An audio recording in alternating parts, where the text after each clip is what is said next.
we the people of the United States, in order to form a more perfect union, establish justice, ensure domestic tranquility, provide for the common defense, promote the general welfare, and secure the blessings of liberty to ourselves and our posterity, do ordain and establish. Those words were drafted through the lens of profound inequality. When the U.S. Constitution was drafted in 1787, it was presented as a document for we the people, but it was also built through compromises that protected the power, property, and economic interests of those who already held influence through enslaving Africans. The Constitution promises of democracy existed alongside a system that excluded enslaved people, women, indigenous people, and many poor men from full political participation and equal rights. Enslaved people were counted for representation while being denied the right to vote, control their own lives, or claim their full humanity.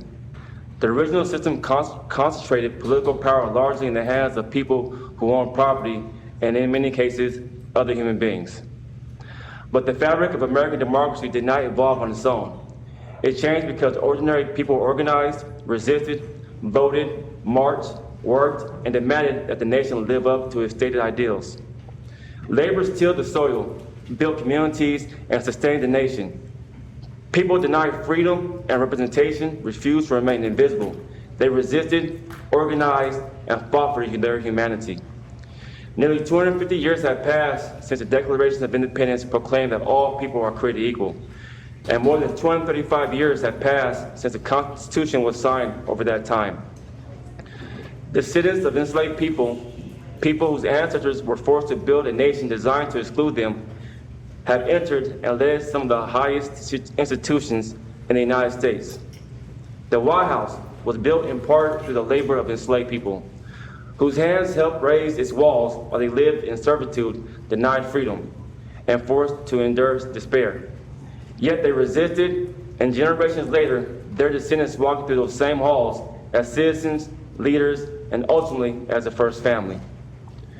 When Barack Obama became president, a house built in part by enslaved hands became a house filled with hope, a reminder that even institutions created amid inequality can transform when peoples organize, resist, and demand to be included. History has taught us something important.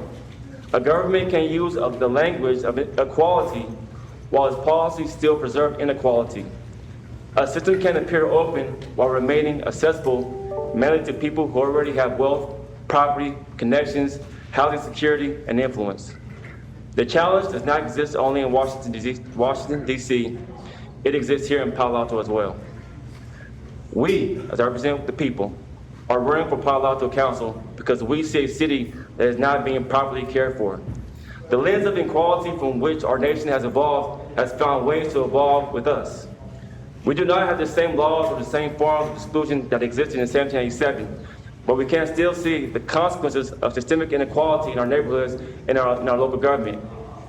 When I walk out my front door, I see people who were once my neighbors now live unhoused across the street from places they once called home, waiting for people to arrive for help. As members of this community and through conversation with workers who travel in and out of the city, we hear the same message again and again. People want to live here, but they cannot afford to. They earn a working class wage, and many feel that living in Palo Alto is simply impossible. We applaud Palo Alto for building affordable housing and for recognizing that we must address our systemic homelessness crisis. But we must be honest about what affordable means in Palo Alto. Affordable to whom? Will the bartender tending the bar, the worker serving our food, the caregiver looking after our elders, the person cleaning our yards, the teacher supporting our children, or the workers keeping our city running be able to afford to live here? Or will affordable housing be available only to people who are already economically comfortable in one of the most expensive places in this country?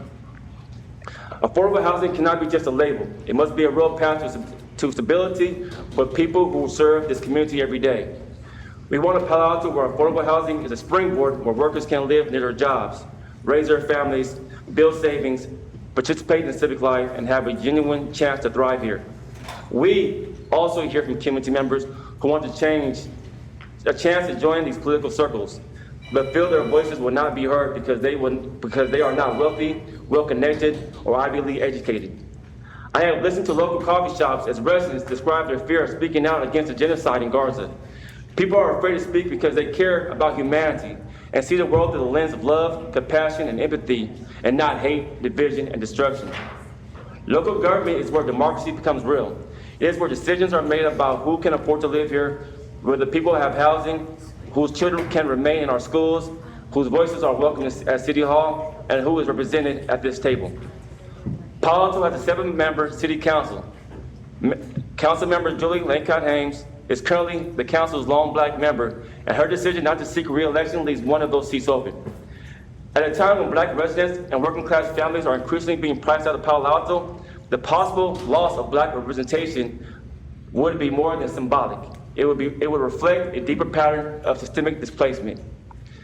If our neighborhoods become less diverse, while our governing institution also loses the voices of people most affected by displacement, then gentrification is not only changing where people live, it is changing who gets to shape Palo Alto's future. We cannot say that we value inclusion while allowing communities to disappear from both our neighborhoods and our city council. Ordinary people need representation. We are not career politicians, we are community organizers. We do not seek political power, we seek people power. I may be the one running for office, but I represent ordinary people who want every person to thrive and to have a real opportunity to live here in Palo Alto. We, the people, must mean more than the people who can afford to stay. It must mean every worker, every family, every longtime resident, every unhoused neighbor, every immigrant, every young person, every elder, every person who believes Palo Alto can become a city where everyone has a voice and a place to call home. Whether or not we join you on this council, our ask is the same. Let us build a Palo Alto that works for all its residents. Thank you. And that concludes public comment on items not on the agenda for in-person public comment.